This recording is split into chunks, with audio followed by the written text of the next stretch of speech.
This video will focus on the target. I can distinguish between chemical and physical changes.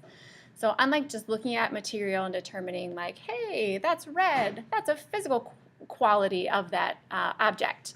We like to interact with it, right? And see what it does. And sometimes when it does something, it's changing the physical nature of the material. And sometimes when it does something, it's changing the chemical nature of the material. So how do you tell the difference? If you're changing the physical nature of the material, you might be changing its shape or changing its size or changing what state of matter it's in or dissolving it or mixing it. In all of those cases, those are called physical changes because it doesn't actually change the chemical structure of the material. Okay? What you're changing always physically is the interaction between like separate entities within the material. Essentially, you're changing something called an IMF, or the intermolecular force. So a lot of times we think, can you get it back? And sometimes physical changes are irreversible, right? If you rip a piece of paper, you're not going to be able to like magically get it back together.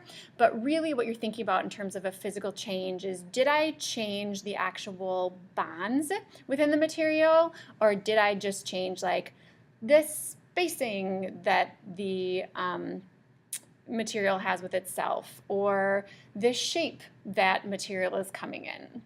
So you did not change a bond when you change it physically. Chemically, on the other hand, you will change it, the actual chemical bonds. Okay, so you'll see a sign that the bonds are broken since you can't actually see a bond break. Anytime you change something chemically, you're either going to see bubbles, meaning a gas was made, or you'll see something called a precipitate, which means a solid is formed. It's like a powder that comes up in solution, gets really cloudy. You might see light happen, so something gets like bright. That would mean it was a bond breaking. You might see an increase in heat or a decrease in heat, or the material might change color.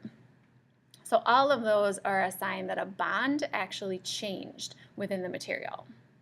So physically changing the material means you aren't changing the chemical structure. Again, putting salt into water and dissolving it. You still have sodium chloride, you still have water, nothing changed. Taking sodium, again, shiny metal, and bonding it, chemically bonding it to chlorine, green toxic gas, you make a white powder.